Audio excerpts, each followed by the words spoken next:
స్త్రీలు అన్నవాళ్ళు, మహిళలు అన్నవాళ్ళు, ఒక వనిత ఎంత విలువైనది దేవుని దృష్టిలో అన్న విషయం పైన నేను దృష్టి పెట్టాలని అనుకుంటున్నాను. మీరు ఇందాక పాడారు, చాలా చాలా చాలా మంచోడివి అని కదా.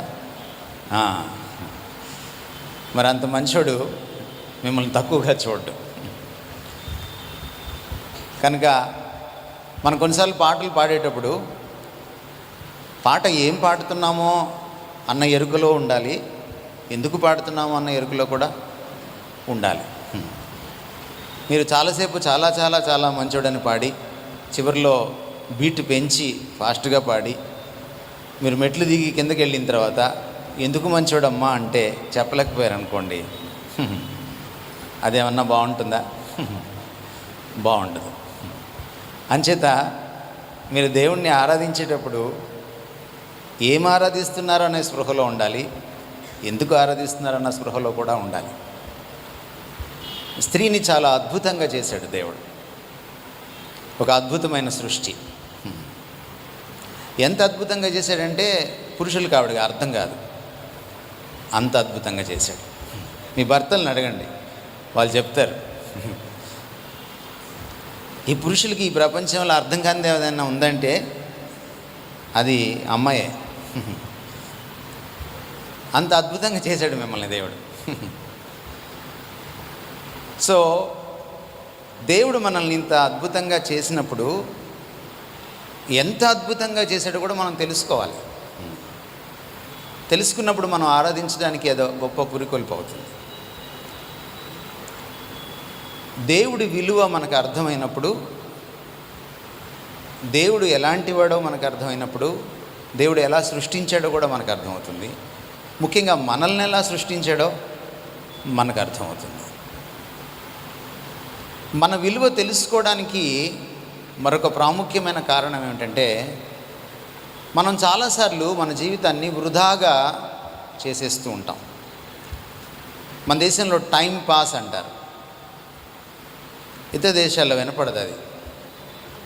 అందుకని మనకి ట్రైన్లో కూర్చొని వేరుశనక్కాయలు తినాలంటే టైం పాస్ చేయాలన్నమాట. టైంని ఎవరు పాస్ చేయక్కర్లా, అది పాస్ అయ్యి వెళ్ళిపోతుంది. నువ్వేం చేయక్కర్లా. నువ్వు పల్లీలు తింటేనే టైం పాస్ అవుతుంది అనుకుంటున్నావేమో. చాలాసార్లు ఏం చేస్తామంటే పురుషులతో పాటు స్త్రీలు కూడా, ముఖ్యంగా భారతీయ మహిళలు సమయాన్ని చాలా వృధా చేస్తారు. అది సీరియల్ కావచ్చు, అది ముచ్చట్లు కావచ్చు. ఏమండి, ఎందుకు చేస్తారు అంటే తమ విలువ తమకు తెలియక. పురుషులైనా స్త్రీలైనా మన విలువ మనకు తెలిసినప్పుడు దాన్ని ఉపయోగిస్తాం, దాన్ని ఉపయోగంలోకి తెచ్చుకుంటాం. మీ బ్యాంకులో డబ్బులుంటే ఏం చేస్తారు? మీరు వాడుకుంటారు. ఉన్నాయని తెలియకపోతే మీరు డబ్బులున్న పేదోళ్ళు అవుతారు, అంతే కదా. ఇప్పుడు చాలామంది స్త్రీలు ఎలాంటి వాళ్ళు అంటే చాలా ఆస్తి ఉన్నటువంటి పేదోళ్ళు అన్నమాట. ఏమిటి మీ ఆస్తి? మీకు చాలా విలువ ఉంది, మీకు ఒక అద్భుతమైన పొటెన్షియల్, సామర్థ్యం మీలో నిబిడీకృతంగా, అంతర్లీనంగా, లోపల ఉందన్నమాట. ఆదికాండంలోకి మనం వెళ్దాం, అక్కడ ఆరంభిద్దాం. మనం పాత నిబంధనని కొత్త నిబంధనని కలబోసుకొని స్త్రీకి దేవుడిచ్చిన విలువనేమిటో ఈరోజు చూడడానికి ప్రయత్నం చేద్దాం. సమయం తక్కువ, కానీ అట్లీస్ట్ కొన్ని ప్రధానమైన అంశాలను మనము చర్చించడానికి పూనుకుందాం. ఆదికాండం 1వ అధ్యాయంలో 26, 27 వచనాలు ఎవరైనా చదవగలరా?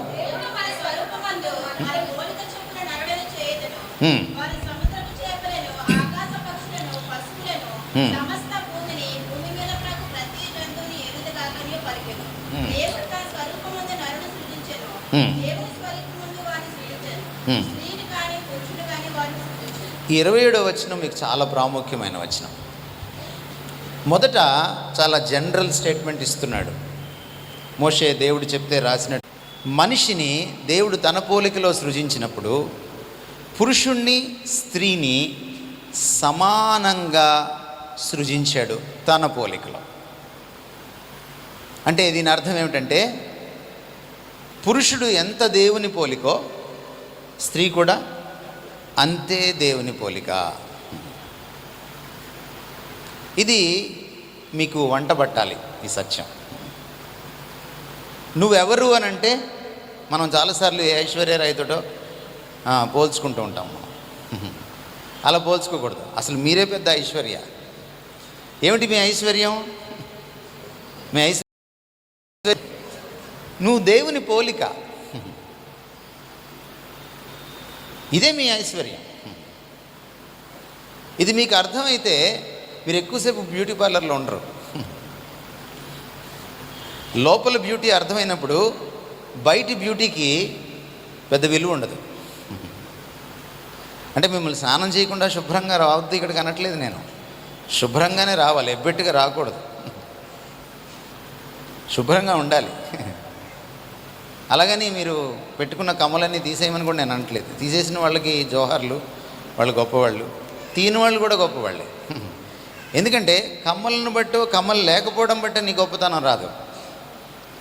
పట్టు చీరను బట్టో నేత చీరను బట్టో నీ గొప్పతనం రాదు. నీ గొప్పతనం ఏమిటంటే నీ పుట్టుకే గొప్పది. నువ్వు దేవుని పోలికలో పుట్టావు. ఇది చాలా ప్రాముఖ్యమైన విషయం. ఇక్కడ ఏమంటున్నాడు 27వ వచనంలో, దేవుడు తన స్వరూపమందు నరుని సృజించెను, దేవుని స్వరూపమందు వాని సృజించెను. సింగులర్, ఏకవచనం. ఏమండి ఇప్పుడేమంటున్నాడు నెక్స్ట్ అదే వచనము, స్త్రీని గాను పురుషుని గాను వారిని సృజించిన. ఎందులో? దేవుని పోలికలో, తన పోలికలో దేవుడు సృజించుకున్నాడు. మీకు ఎప్పుడైనా బైబిల్లో సెమీకోలన్ అంటే చుక్క పెట్టి దాని కింద కామ పెడతారనమాట. మామూలుగా చుక్క ఎప్పుడు పెడతాం? ముగ్గుల్లో చుక్క కాదమ్మా, వాక్యంలో చుక్క ఎప్పుడు పెడతాం? అయిపోయింది అక్కడితో, ఆ ఆలోచన అక్కడ ముగిసిందన్నమాట. కామ ఎప్పుడు పెడతాం? ఇంకా ఉంది అని. కానీ చుక్క కామ ఎందుకు పెట్టారు? వాక్యం ముగిసింది కానీ ఆలోచన ముగియలేదు. అది గ్రామర్. సో ఈ పంక్చువేషన్ మార్క్, ఈ వ్యాకరణ చిహ్నం అనేది మీకు అర్థం కావాలన్నమాట. అంటే ముందు చెప్పిన విషయమే ఇంకా కొనసాగుతోందన్నమాట. ముందేం చెప్పాడు? దేవుడు సృష్టించాడు, మొదటి సత్యం. రెండోది ఏం చెప్పాడు? తన పోలికలో మనిషిని సృష్టించాడు. ఇప్పుడు మూడో విషయం ఏం చెప్తున్నాడు? స్త్రీని కూడా అదే పోలికలో పురుషునితో సమానంగా సృష్టించాడు. ఇది అద్భుతమైన విషయం. అందుకని దావీదు ఏమన్నాడు? తల్లి గర్భంలో నువ్వు నన్ను చేసిన విధము చూడగా, 139లో ఉంది కదా అన్నమాట. ఆశ్చర్యం కలుగుతుంది, భయం కలుగుతుంది. ఎవరు మీరెవరు? దేవుడు సృజించిన ఒక ఆశ్చర్యం, ఒక అద్భుతం. నేను చెప్తున్న మాటలు కాదు ఇవి, సాక్షాత్తు దేవుని మాటలు ఇవి. వాక్యంలో అక్షరబద్ధం చేశాడు ఆయన, విషయాన్ని రాయించి పెట్టాడు ఆయన. సో మీరు దేవుని పోలిక కనుకనే మీరు ఇంత అద్భుతం. కొన్నిసార్లు దేవుడు మీకు ఇచ్చినటువంటి ఈ గొప్పతనం, ఘనత ఏమిటో మీకు తెలిస్తే భయం కూడా కలుగుతుంది. ఏమండి, అవునా? ఇప్పుడు చూడండి, ఆధునిక ప్రపంచంలో పురుషులు స్త్రీలకు భయపడుతున్నారు.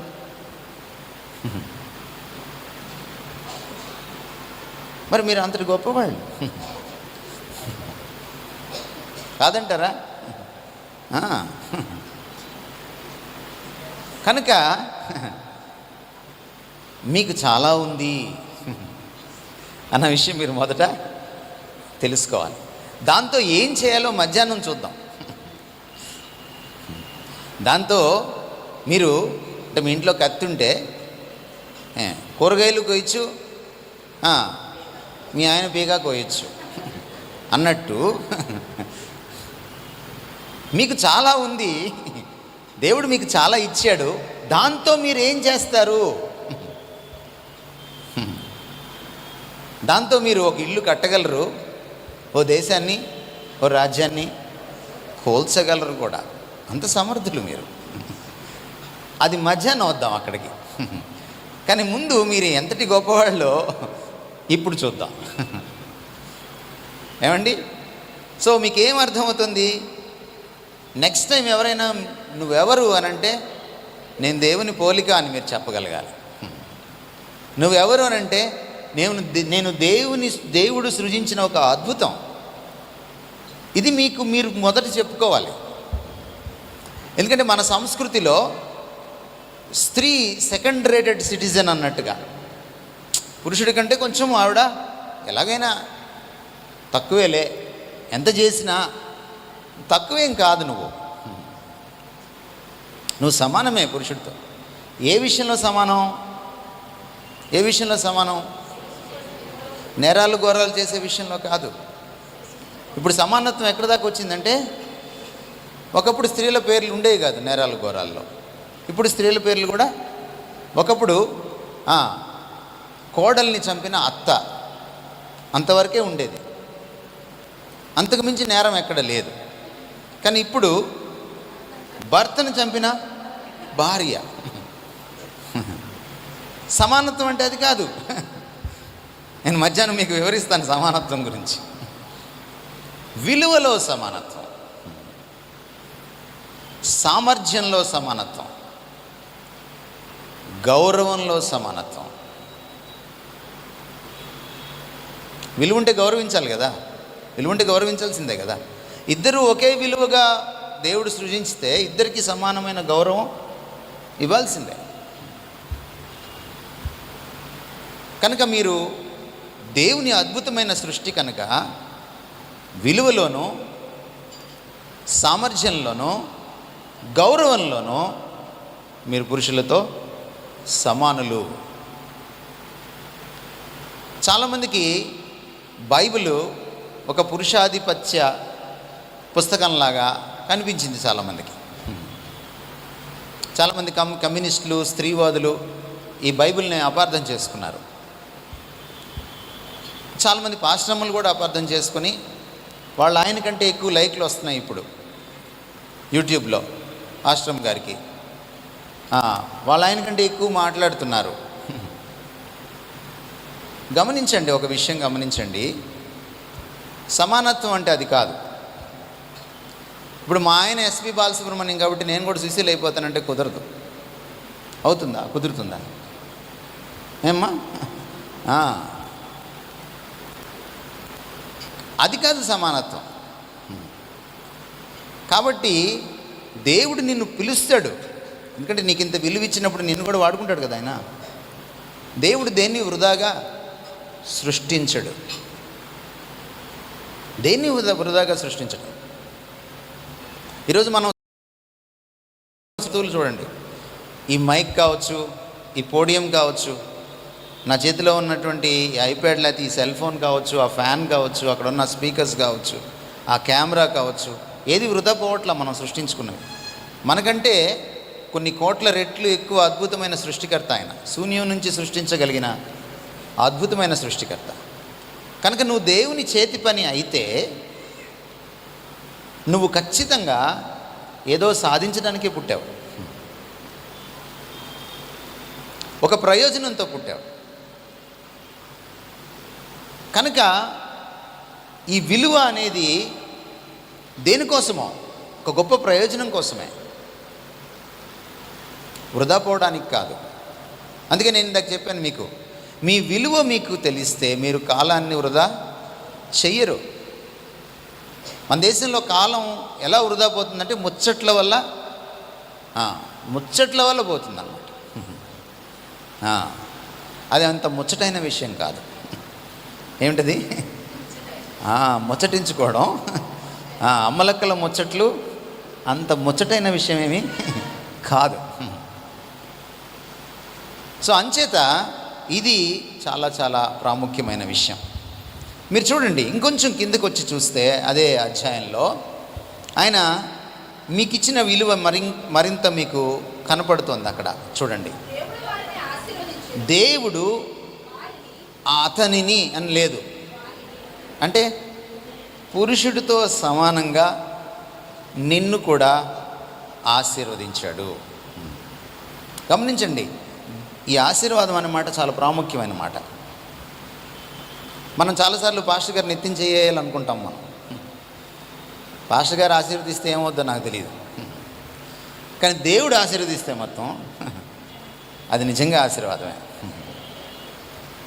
దేవుడి ఆశీర్వాదం ఏమిటో చూడండి. తాను ఎందుకు సృష్టించాడో, తాను ఎంత సామర్థ్యం వాళ్ళల్లో ఉంచి సృష్టించాడో దాన్ని వెలికి తీసుకుండే విధంగా, ఆ సామర్థ్యాన్ని అంతటినీ ఉపయోగంలోకి తెచ్చుకుండే విధంగా దేవుడు వారిని ఆశీర్వదించాడు. మీరు చూస్తే జాగ్రత్తగా స్త్రీ పురుషుల్ని ఆశీర్వదించినప్పుడు అది కేవలం వాళ్ళకి మాత్రమే ఆశీర్వాదం కాదు, యావత్ సృష్టికి అది ఆశీర్వాదంగా దేవుడు దాన్ని చేశాడు. అంటే దేవుడు నిన్ను బ్లెస్సింగ్గా చేయడమే కాకుండా ఇతరులకు, తన సృష్టి మొత్తానికి నిన్ను బ్లెస్సింగ్గా బ్లెస్ చేశాడు. Blessing to be a blessing. నువ్వు ఆశీర్వచనంగా ఉండేలాగా నిన్ను ఆశీర్వదిస్తున్నాడు అన్నమాట. మీరు అక్కడ చూడండి, మీరు చాలా జాగ్రత్తగా చూస్తే దేవుడు వారిని ఆశీర్వదించను, కాబట్టి స్త్రీని కూడా పురుషునితో సమానంగా ఆశీర్వదించను. ఎట్లనగా అన్న దగ్గర నుంచి మనం చూస్తే, మీరు ఫలించి అభివృద్ధి పొంది విస్తరించి, అక్కడ దాకా మీ గురించి. మీరు ఫలించి అభివృద్ధి పొంది విస్తరించి. ఈ మీరు ఎవరు? ఇద్దరు కలిస్తేనే ఆశీర్వాదం. ఇప్పుడు స్త్రీలకు ఒక విషయం అర్థం కావాలి, మీరే అంతా కాదు. వెనక్కి కూర్చున్న పురుషులకు కూడా ఒక విషయం అర్థం కావాలి, వాళ్ళే అంతా కాదు. ఇద్దరు కలిస్తేనే ఆశీర్వాదం. ఇద్దరికి దేవుడు 2 బాధ్యతలు ఇచ్చాడు. మనం మధ్యాహ్నం చూస్తాం. వాటిని ఇద్దరు సమానంగా నిర్వర్తిస్తేనే ఆశీర్వాదం. స్త్రీ ఒక్కటే సాధించేదేం లేదు, పురుషుడు ఒక్కడే సాధించేదేమీ లేదు. సృష్టి ఆరంభం దగ్గర నుంచి ఈ నియమం ఇప్పటిదాకా నిలిచింది. ఇద్దరూ కలిస్తేనే. ఎంతమంది ఇక్కడ వివాహిత స్త్రీలు ఉన్నారు? చేతులు ఎత్తారా? పెళ్ళైన వాళ్ళండి. మీ కాకినాడ తెలుగు మండిపోను. సరే, దించండి. సో వివాహిత స్త్రీలు అంటే చేతులు ఎత్తట్లేదు, పెళ్ళైన వాళ్ళు అంటే వెంటనే చేతులు ఎత్తారు. ఎంత చక్కటి తెలుగు ఆడపడుచులు మీరు. అదేలే, వివాహం అంటే సంస్కృతం, పెళ్ళి అంటే తెలుగు. అందుకని మీరు నిజంగా తెలుగు ఆడపడుచులు. నా ఎందుకు మిమ్మల్ని చేతులెత్తమన్నానంటే, మీరు ధన్యులు.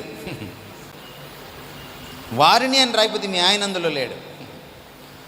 చూడండి, ఫలించడం, అభివృద్ధి పొందడం, విస్తరించడం, ఈ 3 ఇద్దరు కలిస్తేనే. ఈ మధ్య అమ్మాయిలు అబ్బాయిలు పెళ్లి చేసుకుంటున్నారు కదా. ఫలించి అభివృద్ధి పొంది విస్తరించి 3 తూచి ఏమి జరగవు. ఈ అమ్మాయిలు అబ్బాయిలు పెళ్లి చేసుకోవడం వాక్య విరుద్ధమే కాదు, ప్రకృతి విరుద్ధం కూడా. అలా పెళ్లి చేసుకున్న వాళ్ళని, వాళ్ళకున్నటువంటి పాపం ఏదో వాళ్ళ పరిస్థితిని చూసి మనం సానుభూతి చూపించవచ్చు, లేకపోతే వాళ్ళని అందరిలాగా ప్రేమించవచ్చు, అంతవరకు ఓకే. కానీ పెళ్ళిని మనం యాక్సెప్ట్ చేయలేం. ఆ పెళ్ళిని స్త్రీ పురుషుడికి మాత్రమే ఈ ఆశీర్వాదం ఇచ్చాడు దేవుడు. గమనించండి. అంచేత మీ ఆయన ఎంత విలువైన వాడో దేవుడి ఆశీర్వాదంలో తమరంతా విలువైన. ఇక్కడి నుంచి చూడండి, ఇక్కడ కామా పెట్టి ఏమంటున్నాడు? భూమిని నిండించి దాన్ని లోబరుచుకోండి. లోబరుచుకోవడం అంటే పెత్తనం చేయడం కాదు. లోబరుచుకోవడం అంటే ఏమిటంటే సంరక్షించడం. ఇప్పుడు మీరు పెళ్లి చేసుకునే కుటుంబం అయ్యారనుకోండి, భార్యాభర్తలయ్యి, మీ కుటుంబం సర్వ కుటుంబాలకి ఆశీర్వాదం కావాలి. మీరు మీ ఆయనతో సఖ్యతగా ఉన్నారనుకోండి, ఉదాహరణకి మీ ఆయన మీరు అన్యోన్యంగా జీవిస్తున్నారనుకోండి, అది అనేక మందికి ఆశీర్వాదం అవుతుంది. ఎందుకంటే ఆశీర్వాదం ఎప్పుడు కూడా దానికి మూలం దేవుడే. అది ఒక చర్చి నుంచో, ఒక అయ్యగారి నుంచో, ఒక టీవీ స్పీకర్ లాంటి నాలాంటి వాళ్ళ నుంచో రాదు ఆశీర్వాదం. ఆశీర్వాదం ఎప్పుడు దేవుడి దగ్గర నుంచే వస్తుంది. ఈ విషయం యాకోబుకి అర్థం కావడానికి చాలా టైం పట్టింది. యాకోబు అనుకున్నాడు నాన్నగారి దగ్గర ఆశీర్వాదం కొట్టేయచ్చు అనుకున్నాడు, కొట్టేశాడు కూడా. అన్న తేరుకుండే లోపు మనోడు ఆమడ దూరం పారిపోయాడు.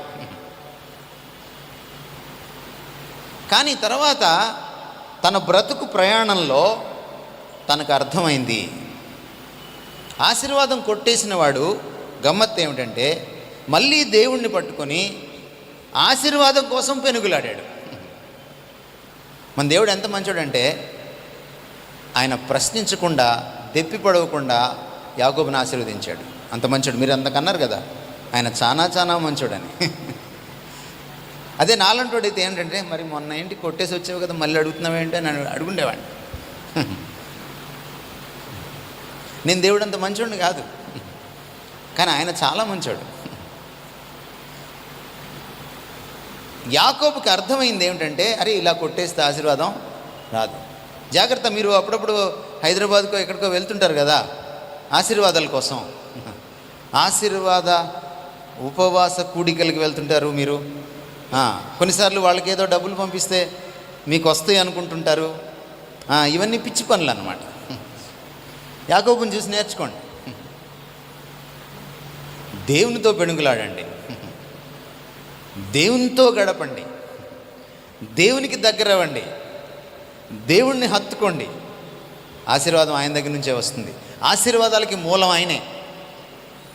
ఆయన్ని హత్తుకొని వాడికి, ఆయన్ని తెలుసుకొని వాళ్ళకి, ఆయనంటే ఇష్టం లేని వాళ్ళకి, ఆయనకి విధేయత చూపించని వాళ్ళకి, ఆయనతో మమేకం కాని వాళ్ళకి ఆశీర్వాదం దొరకదు.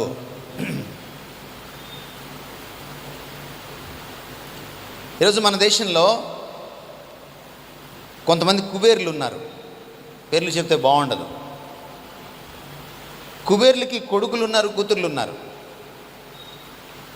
వాళ్ళకి ఈ మధ్య రంగరంగ వైభవంగా పెళ్ళిళ్ళు కూడా అయ్యాయి. కానీ కొడుకు ఎంతకాలం బతుకుతాడో తెలియదు.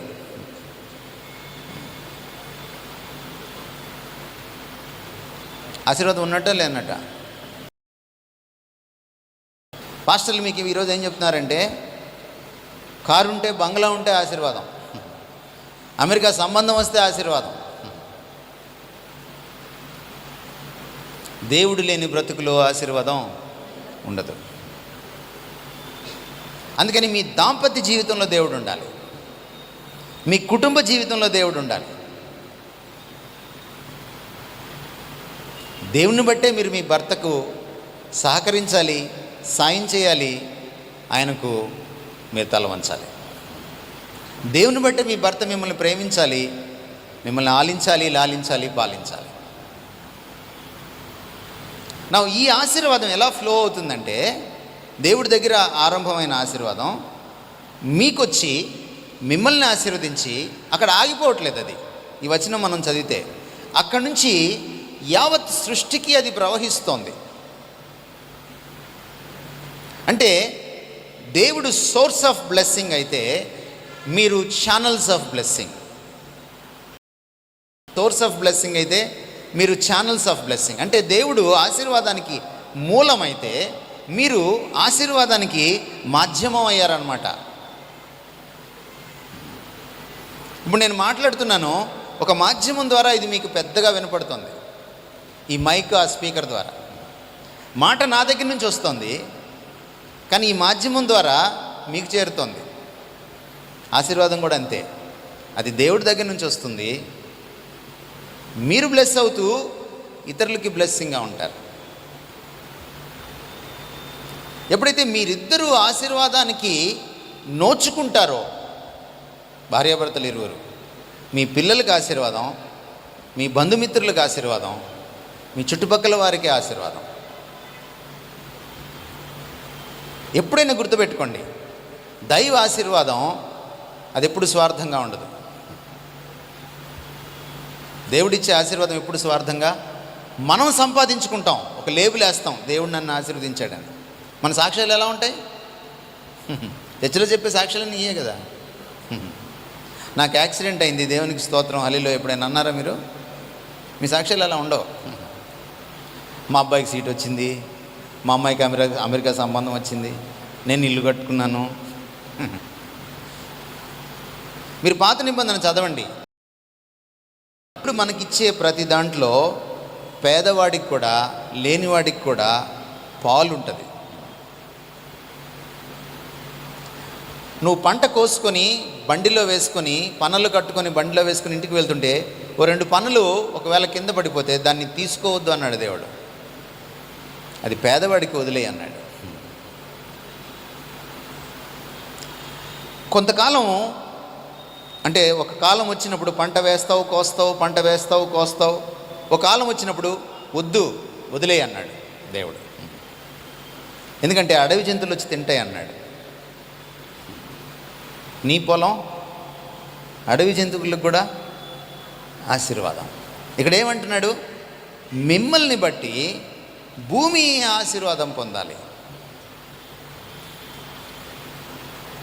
మీరు చూశారు, ఆ తర్వాత దేవుడికి అవిధేయత చూపించడం వాళ్ళు 3వ అధ్యాయంలో భూమికి ఆ ఆశీర్వాదం పోయింది. ఈరోజు భూమిలో మనకి ప్రకృతిలో వస్తున్న ప్రకృతి వైపరీత్యాలు, అది సునామీ కావచ్చు, అది అగ్నిపర్వతం పేలడం కావచ్చు, అది ఒక తుఫాను కావచ్చు, అది మరొక భూకంపం కావచ్చు. ఈరోజు ప్రకృతిలో కలుగుతున్న వైపరీత్యాలన్నీ కారణం ఏమిటంటే, ప్రకృతికి మకుటాయమానంగా చేశాడు నిన్ను, పురుషుణ్ణి, స్త్రీని పురుషుని దేవుడు. ఎప్పుడైతే వీళ్ళు దేవుడి నుంచి తొలగిపోయారో, వీళ్ళ ఆశీర్వాదం పోగొట్టుకోవడమే కాకుండా చుట్టూ ఉన్న ప్రకృతి కూడా నాశనమైంది. ఈరోజున మనకి గ్లోబల్ వార్మింగ్ అని, మనకి సముద్రాలు పొంగుతున్నాయని, మనకి వేడి పెరిగిపోయిందని, మనకి అనేకమైన ప్రకృతి వైపరీత్యాలు, ఓజోన్ పొర దెబ్బతినిందని, ఇవన్నీ ఎందుకు వింటున్నామంటే కారణం అదే.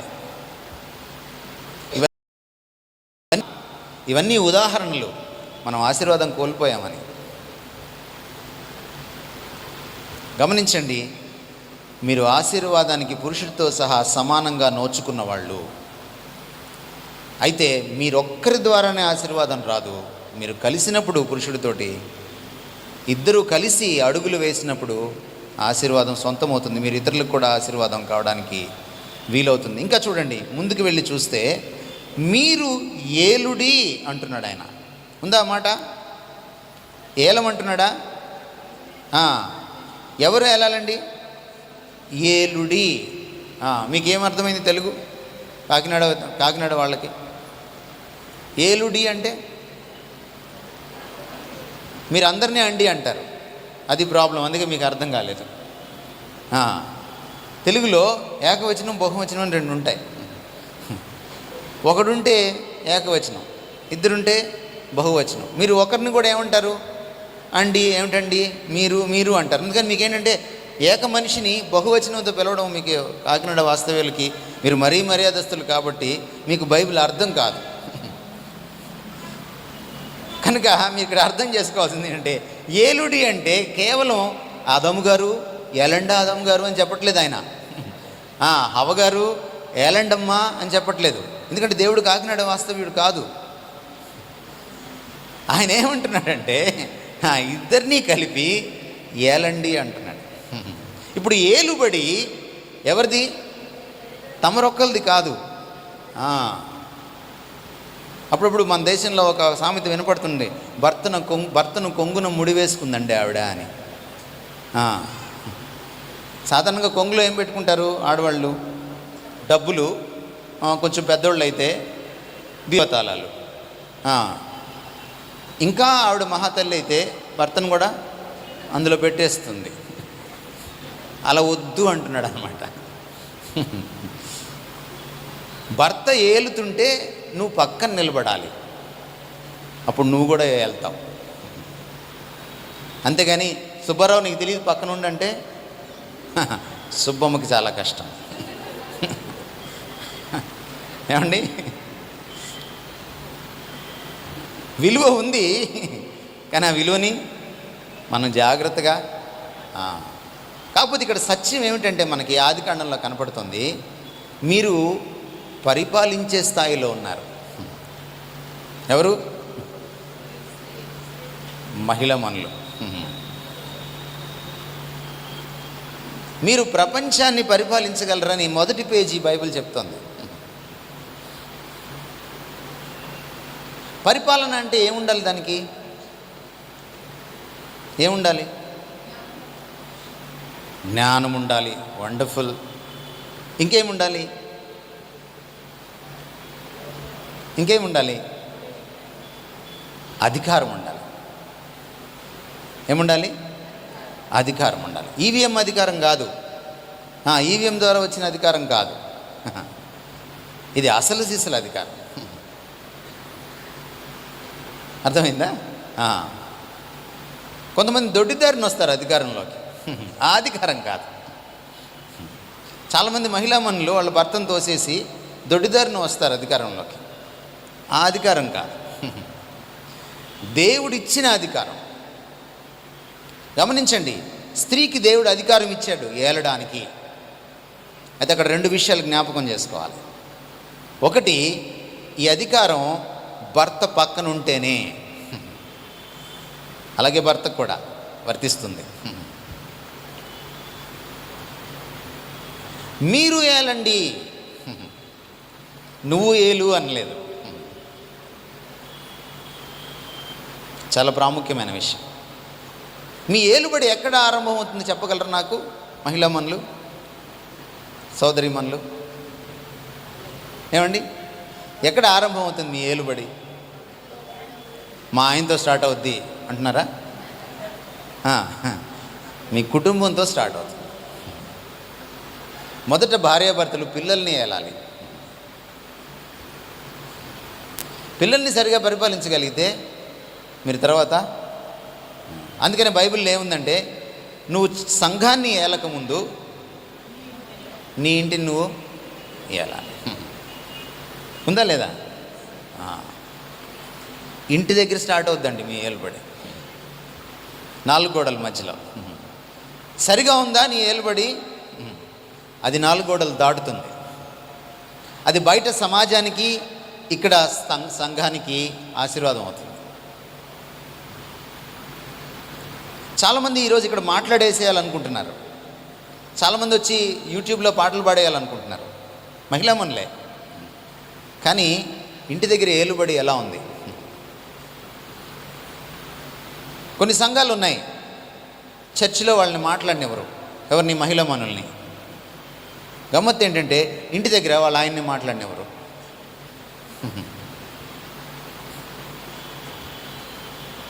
అది కరెక్ట్ కాదు. ఏమంటే అర్థమవుతుందా మీకు? ఇది డ్యూయల్ రోల్ అన్నమాట. ఇది ద్వైపాక్షికం, ఏకపాక్షికం కాదు. ఇది ఒక సైడ్ కాదు. ఇది మరో విషయం ఇక్కడ జ్ఞాపకం చేసుకోవాల్సింది ఏంటంటే, ఆశీర్వాదం లాగానే అధికారం కూడా దేవుడిస్తేనే వస్తుంది. ఈ అధికారం భాగస్వామ్యంతో కూడిన అధికారం, అది మొదటి సత్యం. రెండో సత్యం ఏంటంటే, ఒకడి అధికారం కింద ఉంచే అధికారం ఇది. తమంతట తామే తెచ్చిపెట్టుకున్న అధికారం కాదు ఇది. యేసుక్రీస్తు వారు మాట్లాడుతూ యోహాను సువార్తలో ఏమన్నారంటే, తండ్రి తనంతట తానే ఎలాగూ జీవము కలిగి ఉన్నాడో, కుమారుడు కూడా తనంతట తానే జీవము కలిగినవాడు. నేను ప్రాణం పెట్టుటకు దాన్ని తీసుకుంటకు అధికారము కలిగిన వాడిని. దేవుడు ఒక్కడికే ఈ ప్రపంచంలో తనంతట తానే అధికారం కలిగిన వాడు దేవుడు. కానీ దేవుడి తర్వాత అది దూతైనా, మనిషి అయినా, పురుషుడైనా, స్త్రీ అయినా, ఏ అధికారమైనా, అది ప్రధానమంత్రి అయినా, అధ్యక్షుడైనా, దేశాధ్యక్షుడైనా, ముఖ్యమంత్రి అయినా, ఎమ్మెల్యే అయినా, ఎవరైనా సరే, కలెక్టర్ గారైనా, ఎస్పీ గారైనా సరే, దేవుడి దగ్గర నుంచి అధికారం రావాల్సిందే. రోమాపత్రిక 13వ అధ్యాయంలో ఈ మాటలు ఉన్నాయి. అధికారములన్నీ దేవుని వలననే కలిగినవి. మీ భర్త గారి అధికారం కూడా దేవుడు ఇచ్చిన అధికారం.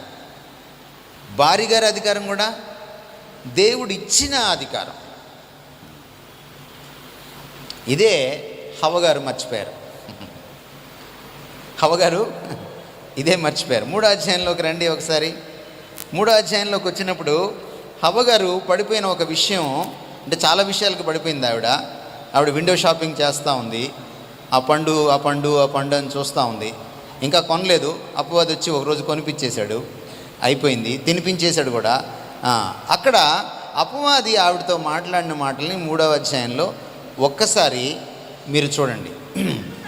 5వ వచనం అన్నమాట. 5వ వచనం.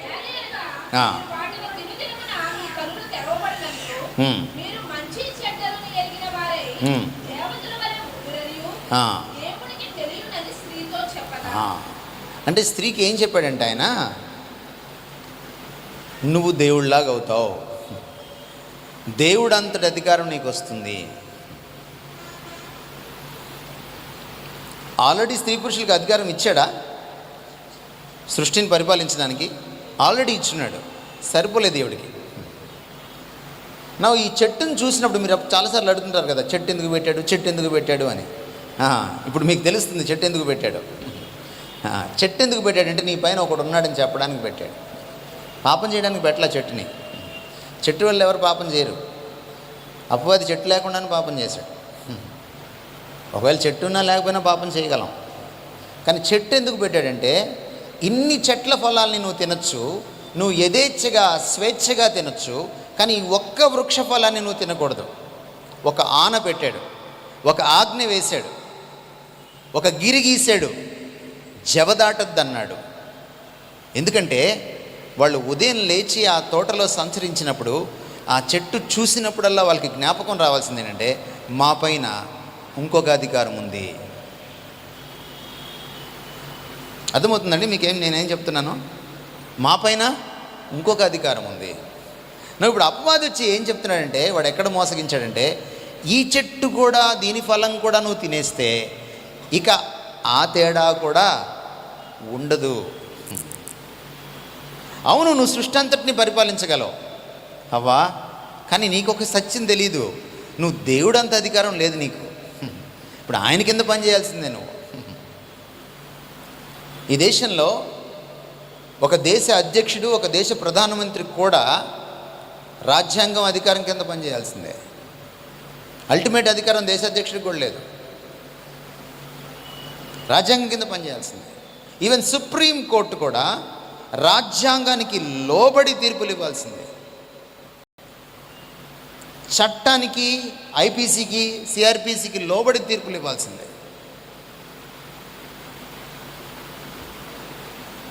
అర్థమవుతుందా మీకేం చెప్తున్నాను? మరి మహిళామణుల పరిస్థితి కూడా అంతే,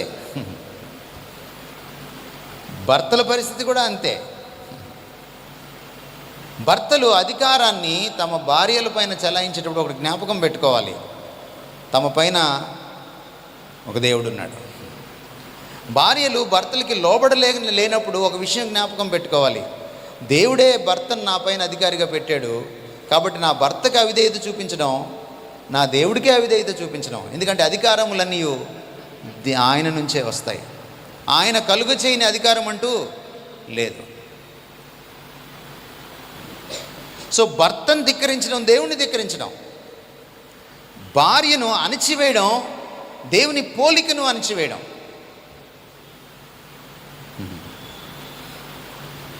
అధికారం తీసుకున్న దేవుడి దగ్గర నుంచి తీసుకున్న భర్తకి దేవుడి కింద నేను అధికారాన్ని అభ్యసించాలి అని తెలిస్తే అధికారాన్ని ఒళ్ళు దగ్గర పెట్టుకొని దాన్ని అభ్యాసం చేస్తాడు.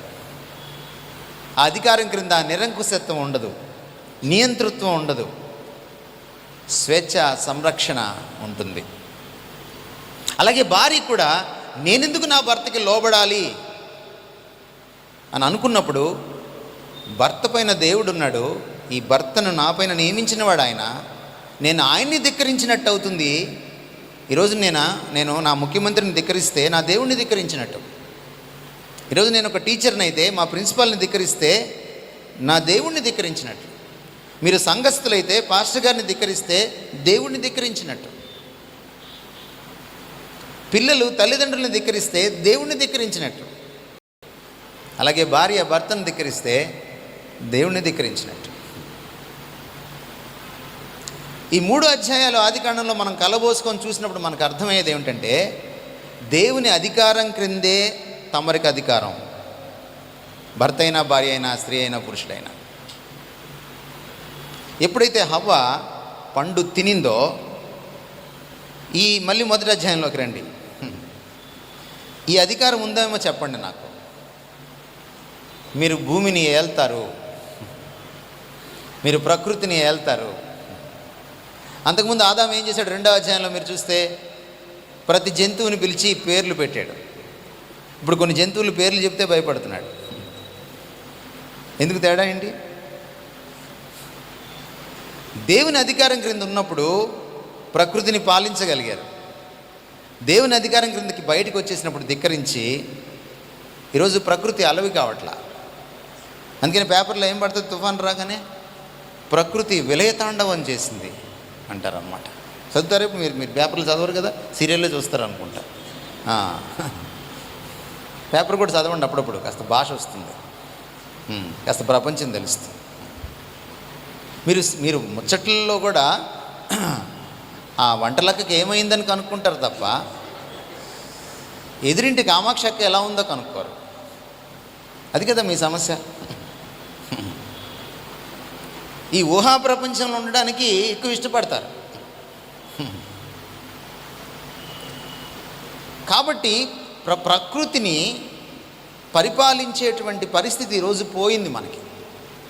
ఎందుకు పోయిందంటే, ప్రకృతి పైన మనకు అధికారం ఇచ్చిన దేవుడి అధికారాన్ని మనం ధిక్కరించాం. అమ్మ మీకు అర్థమవుతుందా? సో మీకు విలువ ఉంది. ఒక పక్కన ప్రపంచాన్ని పరిపాలించే విలువ, సామర్థ్యం, గౌరవం మీ చేతిలో ఉంది. ఎప్పుడు దాకా ఉంటుంది? దేవుని అధికారానికి మీరు ఇందాక ఒక మంచి మాట చెప్పారు. ఈ విషయాన్ని దాదాపుగా 1500వ శతాబ్దంలోనే, అంటే 15వ శతాబ్దంలోనే ఫ్రాన్సిస్ బేకన్ అని ఆయన కనుక్కున్నాడు. ఏలాలంటే ఏముండాలి, ప్రకృతిని పరిపాలించాలంటే ఏముండాలి అనే ప్రశ్న వచ్చింది ఆయనకి. ఆయన ఆదికాండం చదువుతున్నాడు. గొప్ప తాత్వికుడు, శాస్త్రవేత్త. ఆయనకి వెంటనే వెలిగింది మీలాగే, జ్ఞానం ఉండాలి. పరిపాలించాలంటే ఏముండాలి? జ్ఞానం ఉండాలి. మీకు 4 బిడ్డలు అనుకోండి, ఇప్పుడు లేర్లు ఎండాలంటే వాళ్ళు, ఒకవేళ అనుకోండి నలుగురిని మీరు ఆలించాలి, పాలించాలంటే మీకు 4 గురించి జ్ఞానం ఉండాలి. 4 తలో దిక్కులో ఉంటారు. 4 సమాయించుకోవాలంటే జ్ఞానం ఉండాలి. ఫ్రాన్సిస్ బేకన్కి ఆ విషయం అర్థమైంది. ఓహో, ఈ సృష్టిని పరిపాలించాలంటే జ్ఞానం ఉండాలి, కాబట్టి నేను సృష్టిని పరిశోధించాలి. అట్లా పుట్టింది ఆధునిక విజ్ఞాన శాస్త్రం, మోడర్న్ సైన్స్. ఆయన పేరు సర్ ఫ్రాన్సిస్ బేకన్. ఎప్పుడైతే ఈ ఆలోచన ఆదికాండం చదువుతుంటే ఆయనకు వచ్చిందో, ఆయన విజ్ఞాన శాస్త్రానికి పునాది వేశాడు. ఆ తర్వాత 10ల సంఖ్యలో వచ్చారు. దాదాపుగా 50 పైచిలుకు క్రైస్తవ, యూదు శాస్త్రవేత్తలు ఈ రోజున మీరు చదువుతున్న పుస్తకాల్లో రాబర్ట్ చార్ల్స్ బాయిల్స్, మ్యాక్స్వెల్ పేర్లు విన్నారా? ఐజాక్ న్యూటన్, ఆల్బర్ట్ ఐన్స్టైన్, ఈ పేర్లు విన్నారా మీరు? ఎవరినైనా చూసుకోండి, అయితే యూదుడై ఉంటాడు, లేకపోతే క్రైస్తవుడై ఉంటాడు. ఇదిగో ఇందులోంచి వచ్చింది అది. మరి స్త్రీకి ఏముండాలి? ఏం లేకపోతే అపవాది మాటలకి ఆవిడ పడిపోయింది. ఎక్కడి నుంచి వస్తుంది జ్ఞానం? 2 రకాల జ్ఞానాలు ఉండాలి కనీసం మీకు. ఒకటి దైవ జ్ఞానం ఉండాలి. దైవోక్తి లేని ఎడల జనులు కట్టులేక తిరుగుతారు. ఎప్పుడైతే దైవోక్తి దైవజ్ఞానం ఉంటుందో మనకి మన జ్ఞానం తెలుస్తుంది, మనం ఎవరమో తెలుస్తుంది. మీ విలువ, మీ సామర్థ్యం, మీ గౌరవం ఎప్పుడు మీకు తెలుస్తాయంటే దేవుడి విలువ, దేవుడి గొప్పతనం, సామర్థ్యం, ఆయన్ని గౌరవించడం మీకు వచ్చిన నాడు మిమ్మల్ని మీరు గౌరవించుకోవడం, మీ సామర్థ్యం ఏంటో మీకు తెలుస్తుంది. గమనించండి, మీరెవరు? ఎక్కడ స్టార్ట్ అయ్యాం మనం? దేవుని పోలిక. అంటే దేవుడు అసలు రూపం అయితే మీరు ఆయన ఫోటో అన్నమాట. ఫోటో సరిగ్గా తీశారో లేదో చూడాలంటే ఏం చేయాలి? మళ్ళీ మనిషి దగ్గరికి రావాలి. అంతేనా? మిమ్మల్ని ఫోటో తీసాడు అనుకోండి, ఒక చిత్రకారుడు గీసాడు అనుకోండి, మొత్తం బొమ్మ అంతా అయిపోయిన తర్వాత మీరు పక్కింటి ఆవిడలాగా ఉన్నారనుకోండి, మీరు ఒప్పుకుంటారా? అస్సలు ఒప్పుకోరు.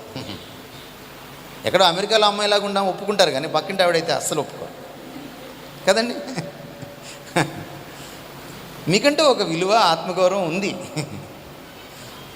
కాబట్టి మీ చిత్రం, మీ ముఖ చిత్రం, మీ స్వీయ చిత్రం, మీ అంతర్చిత్రం మీకు అర్థం కావాలంటే మీకు దేవుడి చిత్రం ఏంటో మొదట అర్థం కావాలి.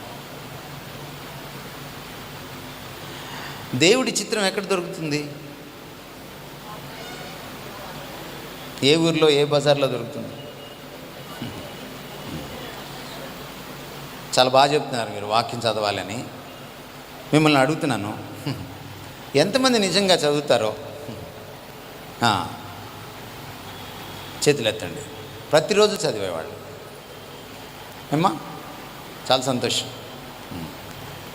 ఇది మీరు ప్రతిరోజు చదివితే మీరు కూకట్పల్లికి బెల్లంపల్లికి వెళ్ళరు. అదే గుర్తు. మీరు ఎడాపెడ ఏది పెడితే అది యూట్యూబ్లో చూడరు, సెలెక్ట్ చేసుకుంటారు. మీరు బెరయా క్రైస్తవుల్లాగా ఉంటారు.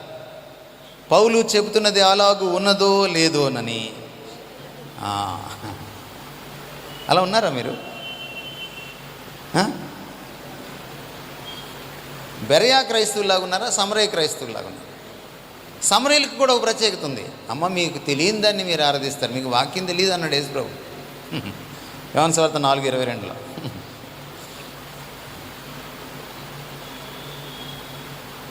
ఈ తెలియనితనం, వాక్యలేమి, బిబ్లికల్ ఇల్లిటరసీ, వాక్యానుసారమైన నిరక్షరాస్యత, ఇది చాలా ప్రమాదకరమైనది. దేవుణ్ణి తెలుసుకోవడం అనేది ప్రతి విషయానికి ఎంత కీలకమో, దేవుణ్ణి సరిగా తెలుసుకోకపోవడం అనేది ప్రతి విషయంలో అనర్థాన్ని తెచ్చిపెడుతుంది. మీలో లేనిదాన్ని ఉందనుకుంటారు, ఉన్నదాన్ని తెలియక పూడ్చిపెట్టుకుంటారు. ఎప్పుడైతే మీరు దేవుణ్ణి ఎరుగుతారో ఏమండి, మిమ్మల్ని మీరు తెలుసుకుంటారు. ఎప్పుడైతే మిమ్మల్ని మీరు తెలుసుకుంటారో మొదట మిమ్మల్ని మీరు గౌరవించుకుంటారు. ఎప్పుడైతే మిమ్మల్ని మీరు గౌరవిస్తారో మీతో సమానమైన పోలికైన మీ భర్తను కూడా గౌరవిస్తారు, మీ తోటి స్త్రీని కూడా గౌరవిస్తారు. మన దేశంలో ఒక నానుడు ఉంది, స్త్రీకి ఎవరు పెద్ద శత్రువు? స్త్రీని ఇస్త్రీ చేసేది స్త్రీనే. ఏమండి, మీరు గౌరవించాలంటే తోటి స్త్రీని, మీకు అసలు తమరేమిటో అర్థం కావాలి. అంచేత దేవుణ్ణి తెలుసుకోవడం అన్నది చాలా చాలా కీలకమైన విషయం, ప్రాముఖ్యమైన విషయం. అది మీ గౌరవానికి, మీరేదైనా సాధించడానికి, మీరు ఇంటిని ఏలుబడి చేయడానికి, మీరు ప్రపంచాన్ని గెలవడానికి కూడా కీలకమైనది. దైవ జ్ఞానం పునాది అన్నమాట.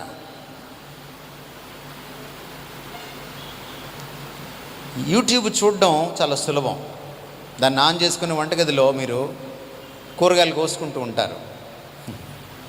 మీకు ఒక ఐడియా ఇస్తా, వాక్యం కూడా వస్తుంది. అంటే ప్రసంగం కాదు, ఆదికాండము 1వ అధ్యాయము అని చెప్పే వాక్యం కూడా వచ్చింది, ఆడియో బైబిల్ కూడా వచ్చింది ఇప్పుడు. అది పెట్టుకోండి, అది పెట్టుకొని కూరగాయల కోసం. ప్రసంగాలు కాస్త మానండి. మీరు ఇన్ని ప్రసంగాలు వింటే అధిక ప్రసంగం అవుతారే తప్ప మీరేమి సాధించేది ఏమి ఉండదు. ఏమండి, ప్రసంగులైనా పర్లేదు కానీ అధిక ప్రసంగం అయితే కష్టం. కనుక జ్ఞానం చాలా ప్రాముఖ్యమైంది. ఈ వాక్యం కేవలం దేవుని గురించి మాత్రమే మనకు చెప్పదు. ఈ వాక్యము మన గురించి కూడా చాలా ఖచ్చితమైన సమాచారం ఇస్తుంది మనకి. ఇది అబద్ధం ఆడదు. మీలో మంచి ఉంటే మంచి చెప్తుంది, చెడు ఉంటే చెడు చెప్తుంది. మన దేశంలో ఎలా ఉంటాం? మంచి ఎదురుగా చెప్తాం, చెడు వెనక్కి వెళ్ళి చెప్తాం. బైబిల్ అలా చెప్పదు.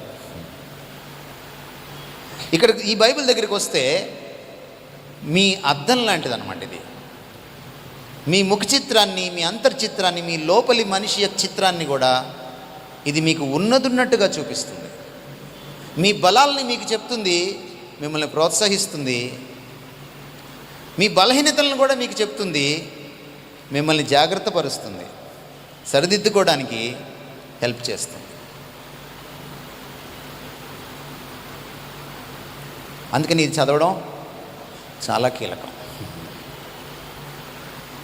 3వ జ్ఞానం మీకేం కావాలంటే ప్రపంచ జ్ఞానం. అందుకే మీరేం చేయాలి? ఈనాడు సాక్షి కూడా అందులో వసుంధర పేజీ కాదు, 1వ పేజీ చదవాలి. ప్రపంచం ఏంటో మీకు తెలియాలి. అప్పుడప్పుడు ఒక 10 నిమిషాలైన వార్తలు వినాలి. నాకు అనిపిస్తుంటుంది మన మహిళామణుల కోసం మధ్యలో ప్రేమ ఎంత మధురం ఆపేసి కాస్త మధ్యలో ఒక 5 నిమిషాలు వార్తలు చదివితే బాగుండు అనిపిస్తుంది అనమాట. లేకపోతే మీరు చూడరు. ఏమండి, ఈ సీరియళ్ళు సినిమాల వల్ల సమస్య ఏంటంటే అవి మిమ్మల్ని వాస్తవ ప్రపంచంలోంచి ఊహా ప్రపంచంలోకి తీసుకెళ్ళి మీ బుర్రలు పాడు చేస్తాయి. కోడల్ని ఎలా రాచి రంపాన పెట్టాలో మీకు నేర్పిస్తాయి. అత్తని ఎలా ఆడించాలో మీకు నేర్పిస్తాయి. వద్దు, మనకు కావాల్సిన జ్ఞానం మనం సంపాదించుకోవాలి. ఈ 3 జ్ఞానాలు మీరు సమపాడితే, ఉండాల్సినంత లేకపోతే మీరు ఖచ్చితంగా ఏలుబడి చేయలేరు, మీ సామర్థ్యాన్ని వెలికి తీసుకోలేరు. మన వాక్యంలో చూస్తే ఇంకొక విషయం కూడా ఆదికాండంలో మనకు కనపడుతుంది. దేవుడు వాళ్ళని సృజించినప్పుడు వాళ్ళకి ఒక ప్రయోజనాన్ని ఇచ్చాడు. ఆ ప్రయోజనం ఏమిటంటే సృష్టి మొత్తాన్ని మీరే సంరక్షించాలి, మీరే లాలించి ఆలించి పాలించాలి. సృష్టి మొత్తాన్ని, కేవలం మానవలోకాన్నే కాదు, గగనతలాన్ని ఇచ్చాడు, మీరు చదివితే భూతలాన్ని ఇచ్చాడు, సముద్ర తలాన్ని కూడా ఇచ్చాడు. ఏమండి, దేవుని యొక్క ఉద్దేశం ఏమిటంటే, దేవుడు ఒకదాన్ని సృష్టించాడంటే ఖచ్చితంగా ఒక ఉద్దేశం ఉంటుంది. దేవుడు స్త్రీని సృష్టించాడంటే కాకినాడలో ఆమెకు కూడా ఒక ఉద్దేశం ఉంటుంది. ఏమిటి ఉద్దేశం అంటే? ఏమిటి ఉద్దేశం అంటే? ఏమనుకుంటున్నారు మీరు? ప్రయోజనం అంటాం, కరెక్ట్ తెలుగు మాట. మీ జీవన గమ్యం అన్నమాట. మీరు అంతిమంగా ఏం చేయాలి అన్నది దేవుడు తల్లి గర్భంలో ఉండంగానే ఆయన నిర్ణయిస్తాడు. 139వ దావీదు కీర్తనలో ఈ మాట ఉంది, నా గ్రంథంలో ఒక దినమైనను కాకమునిపే అవి నీ గ్రంథములో లిఖితములాయను. నా జీవితంలో ఇంకా ఒకటి కూడా కాలేదు, నువ్వు ముందే రాసి పెట్టి. బ్రహ్మరాత తలరాత లాంటిది కాదు, ఇది రాసి ఫిక్స్ చేయడం కాదు, ఒక డిజైన్ చేశాడు దేవుడు. ఇప్పుడు దీన్ని సృష్టించక ముందు దీన్ని తయారు చేసినోడు మనసులో ఏమనుకుంటాడంటే, ఇది మాట్లాడడం కోసం సృష్టించాలి, దీన్ని మాటల్ని అందరికీ వినిపించడం కోసం సృష్టించాలి, అందరికీ స్పష్టంగా పెద్దగా వినపడాలి. అలా సృష్టించాలంటే చేతిలో పట్టుకునేటట్టు ఉండాలి. ఎందుకు కిందకు వచ్చేటప్పుడు సన్నగా ఎందుకు అయింది, పైన ఎందుకు లావు ఉంది, ఇలా ఎందుకు లేదు? ప్రయోజనాన్ని బట్టి నిన్నంత అద్భుతంగా తన రూపంలో దేవుడు ఎందుకు సృష్టించుకున్నాడు? ఏదో ఒక ప్రయోజనం.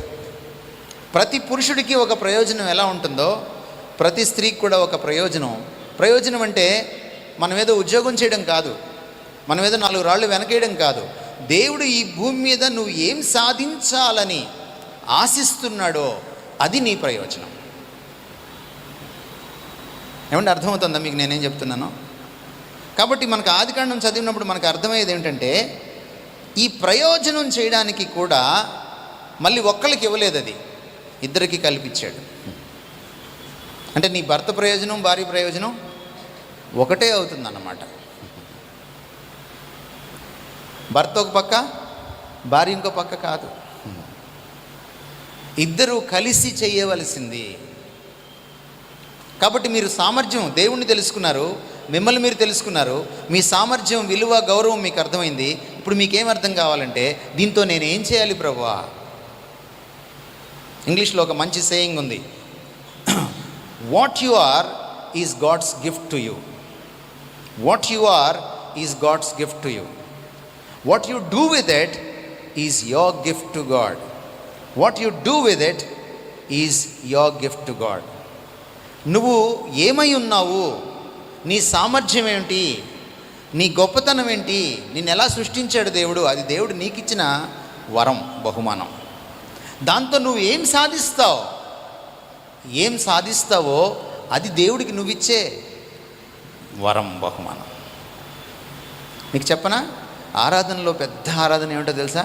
పెద్ద మ్యూజిక్ కాదు. ఆదివారం మనం చేసే ఇది చేయొద్దని కాదు, నన్ను అపార్థం చేసుకోకండి, రేపటి నుంచి మానేశారు కాదు. ఇంతకు మించిన ఆరాధన ఏమిటంటే మీకు రోమాపత్రిక 12:1 కనపడుతుంది.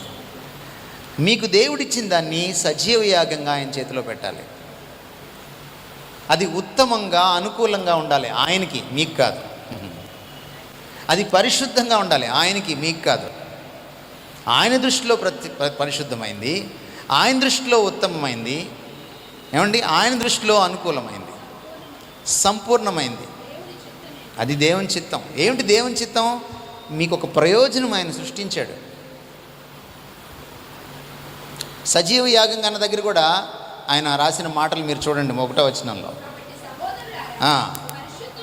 పరిశుద్ధమును దేవునికి అనుకూలమును అయిన సజీవ యాగం. అంటే మీ బ్రతికే ఒక యాగం కావాలి. యాగం అంటే ఆహుతి చేసుకోవడం, అర్పించేసుకోవడం, ఇచ్చివేసుకోవడం, మళ్ళీ వెనక్కి తీసుకోలేనంతగా ఇచ్చివేసుకోవడం, పరిపూర్ణంగా ఇచ్చివేసుకోవడం. మీకు విలువ ఉంది, మీకు గౌరవం ఉంది, మీకు ఒక సామర్థ్యం ఉంది. ఏమండి, ఇప్పుడు దీన్ని మీరు దేవుడి కోసం తీసుకున్నారనుకోండి, మీకోసం కాదు, దేవుడి కోసం. అదేమవుతుందట? కిందకు వచ్చి చూడండి, 1వ వచనము చివరి మాట, ఇట్టి సేవ మీకు యుక్తమైనది. గ్రీక్లో ఏముందంటే ఇట్టి ఆరాధనతో కూడిన సేవ. మాటల సేవ వేరు, అది ఇందాక మనం చేసిన ఆరాధన. చేతల సేవ ఉంది, అది ఇది అన్నమాట. అక్కడ ప్రోస్కూనియో అనేటువంటి గ్రీకు పదం వాడాడు మాటల సేవ దగ్గర, లేకపోతే ఆరాధన దగ్గర. చేతల ఆరాధన దగ్గర లాట్రియా అనేటువంటి గ్రీకు పదం వాడాడు. దేవుడికి మీరు ఇచ్చే నైవేద్యం ఏంటో తెలుసా? మిమ్మల్ని మీరు ఆయన ప్రయోజనం ప్రకారం ఆ ప్రయోజనాన్ని సాధించడం కోసం ఈ సామర్థ్యాన్ని వెలికి తీసుకోవడం, తీసుకోవడం. ఒక మిషనరీ ఉండేవాడు పాశ్చాత్య దేశాల్లో. ఆయన చాలా విపరీతంగా సేవ చేశాడు. ఆయన ఎంతగా సేవ చేశాడు, ఆ రోజుల్లో సరైనటువంటి వాహనాలు కూడా లేవు. నేను ఇప్పుడు గుంటూరు నుంచి కారులో వచ్చాను, సుఖంగానే వచ్చాను. కార్లు ఉన్నాయి, ఏసీ కార్లు కూడా ఉన్నాయి, అప్పుడు లేవు. గుర్రాల మీద తిరగాలి. ఆయన ఊరూరా తిరిగి, రాష్ట్రం నుంచి రాష్ట్రానికి వెళ్ళి తిరిగి ఎంత సేవ చేశాడంటే ఆరోగ్యం కూడా క్షీణించిపోయింది.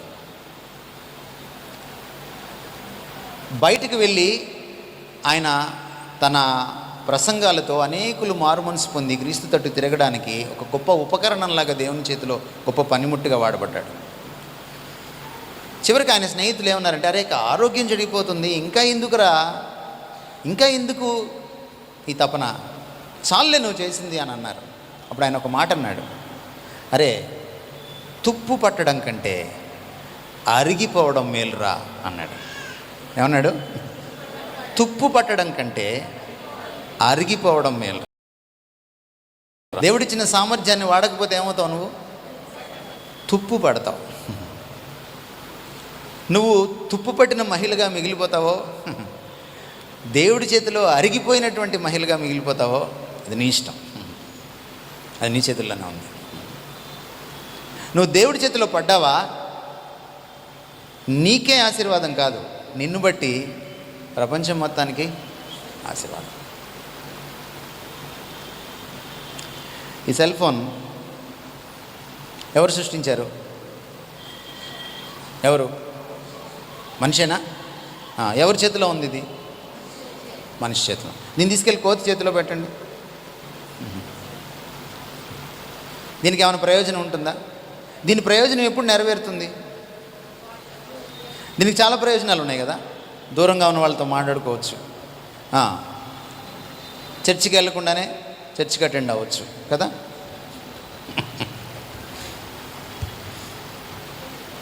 చక్కటి పాటలు వినొచ్చు. ఏమండి? ఇందులో మనం చాలా నేర్చుకోవచ్చు. చాలా ప్రయోజనాలు ఉన్నాయి దీనికి. ఒకవేళ మీకు అంకెలు రాకపోతే అవి కూడా నేర్చుకోవచ్చు. ఎక్కాలు రాకపోతే నేర్చుకోవచ్చు. క్యాలిక్యులేటర్ కూడా ఉంటుంది. ఒకవేళ మీకు పాడాలని ఉంది కానీ ఎవరికి వినాలని లేదు, అప్పుడు మీకు మీరే పాడుకొని మీకు మీరే వినడానికి ఇది పనికొస్తుంది. ఎన్నో ప్రయోజనాలు ఉన్నాయి దీనికి. ఈ ప్రయోజనాలన్నీ ఎప్పుడు నెరవేరుతాయి? మనిషి చేసిన ఈ సెల్ ఫోను మనిషి చేతుల్లోనే ఉన్నంత కాలమే.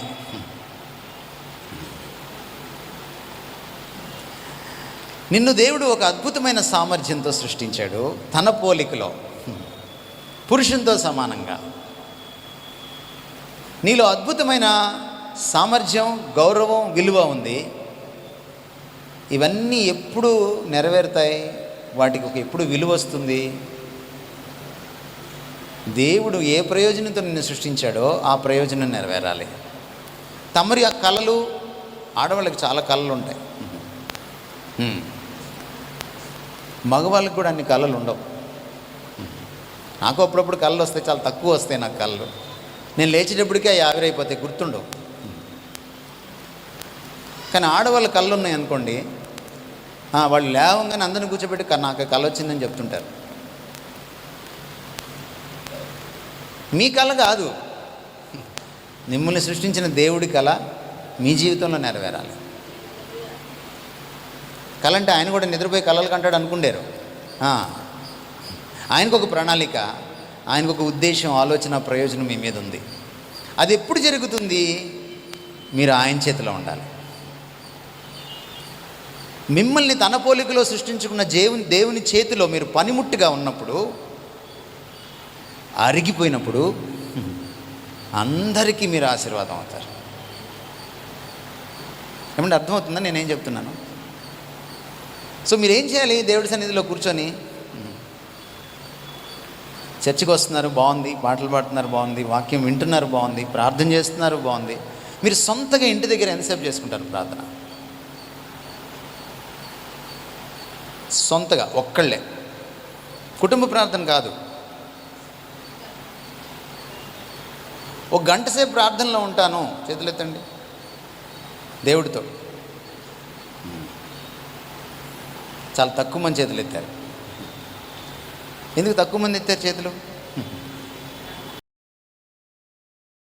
రోజుల్లో క్రైస్తవ మహిళలు చాలా సాధించారు. ఎందుకంటే వాళ్ళు ప్రార్థన చేయించుకోవాలా, అయ్యగారి దగ్గరికి వెళ్ళి ప్రార్థన చేసుకోవడం వచ్చు వాళ్ళకి. ఇప్పుడు మహిళలకి ఏం రాదంటే చేసుకోవడం రాదు, చేయించుకోవడం వచ్చు. నేను అయిపోయిన తర్వాత వచ్చారు నా దగ్గరికి, ఎవరికి ప్రార్థన చేయను, ముందే చెప్తున్నా. ఎందుకంటే మీలాగే స్నానం చేసి వచ్చాను నేను, ఇందులో ఏం మహిమ లేదు. మీరు దేవుడితో కూర్చోవాలి, ఆయనతో గడపాలి, ఆయన సన్నిధిని అనుభవించాలి, ఆయనకి చెప్పుకోవాలి. యెషయా చెప్పినట్టు 6వ అధ్యాయం 8వ వచనంలో, ఇదిగో నేనున్నాను, నన్ను పంపు, నన్ను వాడుకో, నన్ను నేను నీకు ఇచ్చి వేసుకుంటున్నాను ప్రభా, ఒక సజీవ యాగంగా. సజీవ యాగం అంటే తెలుసా మీకు? మీకు మీ బ్రతుకులో ఉన్న సామర్థ్యాలన్నిటినీ ఆయన చేతిలో పెట్టి వాడుకోమని చెప్పడం. అదే అర్పణ, అదే యాగం, అదే నైవేద్యం, అదే అసలు శిశుల ఆరాధన. నిన్ను నువ్వు దేవుడికి అర్పించుకోవడమే అంతకు మించిన ఆరాధన లేదండి. ఇక దట్స్ ది అల్టిమేట్. ఇది మీరు చేయగలిగితే క్రైస్తవ కుటుంబాలు మారిపోతాయండి. నేను మధ్యాహ్నం చెప్తాను మీకు, మీరు ఎంత కీలకమైన వాళ్ళో. స్త్రీలు పోషించే పాత్ర చాలా గొప్పది. ఏమండి, మీరు మారారా? మీరు దేవుని చేతిలో పనిముట్టు అయ్యారా? మీ విలువ మీరు తెలుసుకున్నారా? నన్ను వాడుకో ప్రభు అని ఆయనకు అప్పగించేసుకున్నారా? కుటుంబాలు మారుతాయి, కుటుంబాలు మారితే సమాజాలు మారుతాయి, సమాజాలు మారితే దేశాలు మారుతాయి. మీరు చాలా కీలకం. ఇంకొన్ని విషయాలు చెప్పి నేను ముగిస్తాను. ఇక్కడ నుంచి మనం చాలా విషయాలు ఉన్నాయి మీకు చెప్పాలనుకుంటే, కానీ నేను మీకు ముందే చెప్పాను కొన్ని విషయాల్ని మనం చూద్దాము అని. పాత నిబంధనలో కూడా మనకి చాలామంది స్త్రీలు కనపడతారు. దెబోరా లాంటి వాళ్ళు, మిరియాం లాంటి వాళ్ళు. దెబోరా మీకు తెలుసు, నాయకత్వం వహించింది ఆవిడ, న్యాయపతిగా ఉంది ఆవిడ. మిరియం మీకు తెలుసు, ప్రవక్తగా ఉంది ఆవిడ. దేవుడు పాత నిబంధనలోనూ కొత్త నిబంధనలో కూడా పెద్దపీట వేశాడు స్త్రీలకి. కొత్త నిబంధనలో యేసుక్రీస్తుని ఆశీర్వదించిన వాళ్ళల్లో అన్న అనేటువంటి ప్రవక్త్రి ఉంది. ఆవిడ మిరియంలాగే ప్రవక్త్రి అన్నమాట, లేడీ ప్రాఫిట్ అన్నమాట. తర్వాత ఫిలిప్పు కుమార్తెలు ఉన్నారు మనకి సంఘంలో, ప్రవచించేటువంటి వాళ్ళు ఉన్నారు. తర్వాత పౌలు పరిచర్యలో మనకి లుదియా లాంటి వాళ్ళు, తబితా లాంటి వాళ్ళు, వీళ్ళందరూ మనకి అపోస్తలుల పరిచర్యలో కనపడతారు. నేను చాలా ప్రాముఖ్యమైన ఒక విషయం చెప్పాలనుకున్నాను. ఇవన్నీ మనకున్నాయి. ఎవరైనా మీకు వచ్చి వాక్యంలో స్త్రీకి దేవుడు పెద్దపీట వేయలేదు అని అంటే దాన్ని నమ్మకండి, అది అసత్యం అది. బట్ ఈరోజు మీకు ఇంకోటి చెప్పాలనుకుంటున్నాను. ఆదికాండం 3వ అధ్యాయంలో మనం స్త్రీ మోసపోవడం చూసాం. స్త్రీ ద్వారానే ఈ లోకంలోకి పాపం ప్రవేశించడం చూసాం. శోధకుడు దారి చూసుకొని దూరి మానవ ప్రపంచాన్ని పాడు చేయడం మనం చూసాం. స్త్రీ ఇచ్చినటువంటి చోటు, స్త్రీ ఇచ్చినటువంటి ఆస్కారం. కానీ దేవుడు ఎంత గొప్పవాడంటే, మీరు ఇందాక చాలా మంచివాడని పాడారు కదా, మళ్ళీ స్త్రీ ద్వారానే ఆయన రక్షణ తీసుకొచ్చాడు. ఆయన ఆనాడే చెప్పాడు. యేసుక్రీస్తు వారి గురించి మొట్టమొదటి ప్రవచనం, వాగ్దానం ఏమిటంటే బైబిల్లో ఆదికాండం 3వ అధ్యాయం 15వ వచనం చదవండి. నీ సంతానమునకును స్త్రీ సంతానమునకు వైరము కలుగజేస్తాడు, అది నిన్ను స్థల మీద కొట్టును. ఇందులో ఈ పోరాటంలో ఎవరు గెలుస్తారు? స్త్రీ సంతానమా, సర్ప సంతానమా?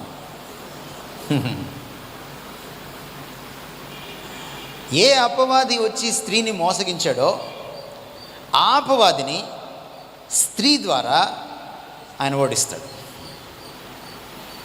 అందుకనే పురుషుడు లేని కన్యకను ఆయన ఎంచుకున్నాడు, మరియమ్మ తల్లి గారిని ఎంచుకొని ఈ లోకానికి, పురుషులకు స్త్రీలకు, లోకమంతటికి, యావత్ సృష్టికి విమోచన తీసుకురావడానికి, పాప విముక్తి కలుగు చేయడానికి ఆయన స్త్రీని వాడుకున్నాడు.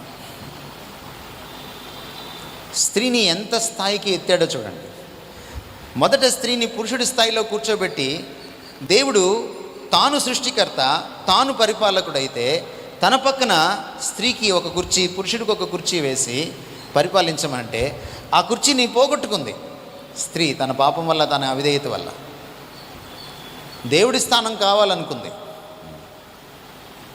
ఈ అధికారం చాలదనుకుంది. కానీ ఆమెను మన్నించి, కనికరించి, కృప చూపించి ఆయన మళ్ళీ కిందకి దిగి వచ్చి ఎక్కడ పడిపోయామో మనం ఆ స్థాయికి దిగి వచ్చి పాప శరీరాకారాన్ని ధరించి పాపము లేనివాడు మన నిమిత్తము పాపమై, ఆయన పాపి కాలేదు కానీ పాపమై మన పాపపు ముద్దంతా ఆయన మీద పడినప్పుడు ఆయన ఆ స్త్రీకి మళ్ళీ గౌరవం కట్టబెట్టాడు. ఆయన యొక్క నరావతారంలో ఆయన మొదటి క్రిస్మస్ నాడు స్త్రీని పైకెత్తాడు. ఇప్పుడు పాడొచ్చు మీరు, ఆయన చాలా మంచివాడు. ఇట్లాంటి దేవుడు ఎక్కడో దొరకడు. ఈ దేవుడికి వెన్నుపోటు పొడిస్తే మనకి పుట్టగతులు ఉండవు. అందుకే ఈ దేవుడిని మనం హత్తుకోవాలి. యేసుక్రీస్తు వారి జీవితాన్ని మీరు చూస్తే ఆయన ఇది భూలోకానికి వచ్చేటప్పటికి స్త్రీని చాలా తక్కువగా చూస్తున్నారు. యూదు సమాజంలో సైతం ఒక పురుషుడైన యూదుడు లేచి ఉదయాన్నే ప్రార్థన చేస్తాడు, దేవా నన్ను పురుషుడిగా పుట్టించినందుకు నీకు వందనాలు, నన్ను స్త్రీగా పుట్టించినందుకు నీకు వందనాలు, నన్ను అన్యుడిగా పుట్టించినందుకు నీకు వందనాలు, నన్ను కుక్కగా పుట్టించినందుకు నీకు వందనాలు. ఒక యూదుడికి స్త్రీ, అన్యుడు, శునకం ఒక్కటే. అటువంటి సమాజంలోకి ఒక యూదు పురుషుడిగా వచ్చాడు యేసుక్రీస్తు వారు. యూదు పురుషుడిగా వచ్చి స్త్రీని పైకెత్తాడు. ఆయన స్త్రీలతో నడుచుకున్న విధానం, మసలుకున్న విధానం, వాళ్ళను ఆయన ట్రీట్ చేసిన విధానం అద్భుతం. సమాజం వాళ్ళకి చాలా అధోస్థానాన్ని ఇస్తుంటే వాళ్ళకి గొప్ప స్థానాన్ని ఆయన ఇచ్చాడు. చివరకు పతితులైన స్త్రీల్ని, పవిత్ర స్త్రీలను, పతివ్రతలనే కాదు, పతితులైన స్త్రీల్ని కూడా ఆయన తల్లిలాగా గౌరవించాడు. మీరు యోహాను సువార్త 2వ అధ్యాయం చదివితే తల్లిని ఎలా పిలుస్తాడో కానా వివాహంలో, 4వ అధ్యాయం చదివితే ఆ బావి దగ్గర ఆ పతిత అయినటువంటి స్త్రీని ఆయన అలాగే పిలుస్తాడు. అదే పదంతో సంబోధిస్తాడు, అదే మాటతో సంబోధిస్తాడు. సమరయ స్త్రీ అప్పుడు దాకా అనేక మంది పురుషుల్ని కలిసింది. మొట్టమొదటిసారి ఒక పురుషుడి కళ్ళల్లో ఆమెకి కామం కనపడలేదు, ఆమెకు కనికరం కనపడింది. మొట్టమొదటిసారి ఒక పురుషుడి కళ్ళల్లో ఆమెకి పవిత్రమైన ప్రేమ, స్వచ్ఛమైన శరీరాన్ని కాంక్షించని ప్రేమ దొరికింది. మారిపోయింది ఆవిడ. సమరయులకి యూదులకి అస్సలు పడదు. సమరయులు ఇక్కడ బ్రాహ్మణులు లాంటి వాళ్ళు, అగ్రకులస్తులు, నిమ్న కులస్తుల్ని ఈ దేశంలో ఎంత తక్కువగా చూస్తారో అంతకంటే పరమనీచంగా చూస్తారు సమరయుల్ని యూదులు. అలాంటి వాళ్ళ దగ్గరికి వెళ్ళి వాళ్ళ మోచేతి నీళ్లు తాగడానికి ఇష్టపడ్డాడు. ఆ స్త్రీని కలుసుకోవడం మొదలు ఆయన మొట్టమొదట అడిగిన విషయం ఏంటంటే, నాకు దాహానికి నీళ్ళు ఇమ్మని అడిగాడు. దాహంకి ఆమె నీళ్ళు ఇచ్చిందా లేదా పక్కన పెట్టండి, అలా తాగడం అన్నది జరగని పని ఆ ప్రపంచంలో, ఆ పురుషాధిపత్య యూదు సమాజంలో. ఆమె బిత్తరపోయింది, షాక్ కొట్టింది ఆవిడకి. నువ్వేంటి యూదుడివై ఉండి నన్ను అడుగుతున్నావు నీళ్ళు? గోడలు కూల్చేశాడు ఆయన. స్త్రీ పురుష అసమానతల్ని కూల్చేశాడు. కుల జాత్యహంకార అసమానతల్ని కూల్చేశాడు. ప్రతి పక్షపాతాన్ని పక్కన పెట్టేశాడు. స్త్రీకి పెద్దపీట వేశాడు. ఆ ఒక్క స్త్రీ ద్వారా ఆ సమరయ దేశమంతటిని ఆయన రీచ్ అయ్యాడు. ఆయన మొదటి కాంటాక్ట్ ఆవిడే, ఆయన మొదటి మిషనరీ ఆవిడే. ఆ తర్వాత ఆయన ఉదయాన్నే వచ్చి దేవాలయంలో బోధ చేస్తుంటే ఆయన తలెత్తేలోపు ఆయన దగ్గరికి తీసుకొచ్చి వ్యభిచారంలో పట్టుబడిన స్త్రీని తీసుకొచ్చారు. అక్కడ కూడా మళ్ళీ అన్యాయమే. పార్ట్నర్ని వదిలేశారు, ఆవిడని మాత్రమే తీసుకొచ్చారు. వాళ్ళ వంక కూడా చూడడానికి ఆయన ఇష్టపడలేదు. మీలో ఎవడు పాపం చేయడో వాడు మొదటి రాయి వేయమంటే పిల్లలు సహా రాయి వేయలేక వెళ్ళిపోయారు. అప్పుడు ఆయన అన్నాడు, నేను కూడా నిన్ను శిక్షించను, కానీ పాపం చేయొద్దు. ఆయన శిక్షించడానికి సమర్థుడు. శిక్షించడానికి సమర్థుడు మాత్రమే క్షమించడానికి సమర్థుడు. గుర్తుపెట్టుకోండి.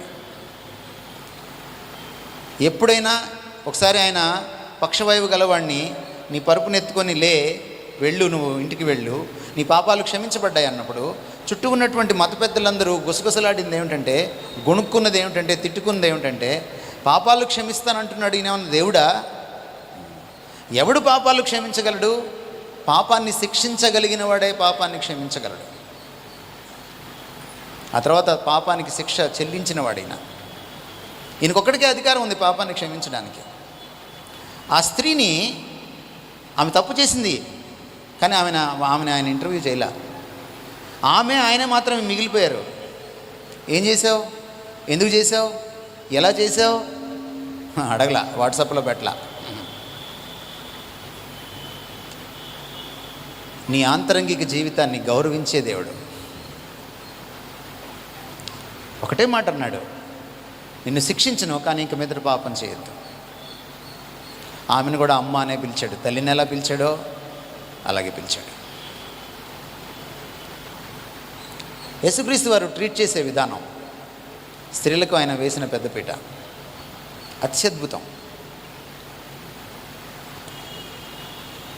ఆయనను తలంటిందో ఒక ఆవిడ అత్తరుతోటి, ఆమెను ఆయన మెచ్చుకున్నాడు. ఆయన కన్నీటితో పాదాలు కడిగింది ఒక ఆవిడ మంచి స్త్రీ కాదు సమాజంలో, ఆమెను ఆయన అంగీకరించాడు.